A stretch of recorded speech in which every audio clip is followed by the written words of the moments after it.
The ground is crumbling. The clock is ticking. Most games punish failure, but this one punishes hesitation. Stop moving for even a second and you're dead. So what is this game? You'll find out by the end of the video. This is Sick or Sick, where I summarize and review topics, games, or whatever you suggest to answer the question if it's sick or sick. Each review gets a grade, so you'll know exactly where it stands. And in today's video, we'll be covering Haste. Let me preface this by saying that the full game is not out, so I'm only reviewing the demo. Anyways, Haste Broken Worlds is developed and produced by Landfall. These guys have an insane repertoire of successful and fun games. Cluster Truck, totally accurate battle simulator, content warning, stick fight the game, and rounds. I played every single one of these games and they've all been a blast. So I came into Haste with high expectations.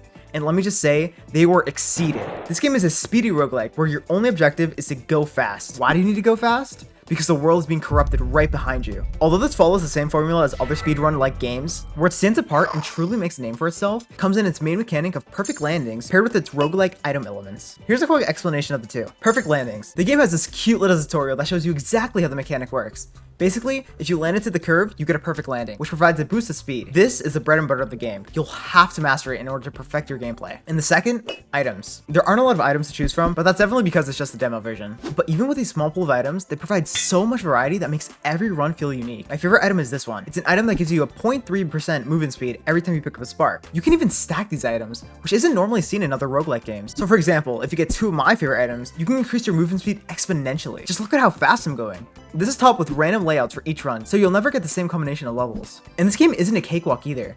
As you progress farther through the game, there are tons of hazards, giant bombs, insanely big lasers, and literal nukes that each provide their own set of challenges. The faster you are and the more perfect landings you make will determine your score at the end of each level. You can get scored from E to S, similar to the rankings of this video. But boiling it down, this game is gotta go fast incarnate.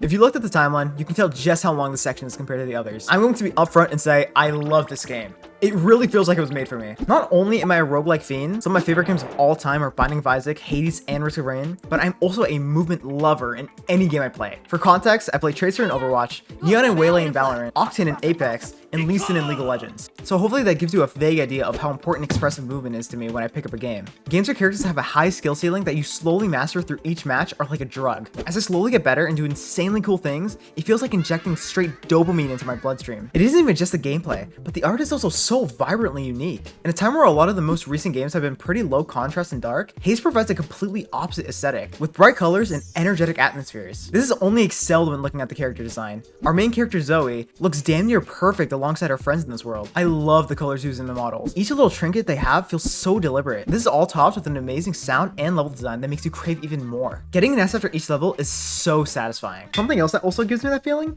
is seeing my subscriber count go up. So if you want to feed into that addiction, or you just want to see more of these videos, hastily launch yourselves into that button and leave a like. Anyways, I've yet to mention the best part about this game. The music. I would consider myself picky when it comes to video game OSTs. Good music can make a great game, while bad music can ruin a game. That being said, there isn't one bad song in this demo. In fact, every piece of music used so far has been taken from the game. The composition is just so groovy and produces a type of ecstasy that really adds another layer of intensity while playing. And not to mention, for all my controller heads, this game fully supports the use of controllers. I don't know how much content the full release game will have, but this demo already has so much to offer. It only takes around 30-ish minutes to beat the entire demo, but I've somehow poured 10 hours into the game already. So that means I've beaten the demo about 20 times or even more. I wear that with honor. I'm happy to have played this game so much, and I will continue to do so. But after all this praise, what could possibly be bad about it?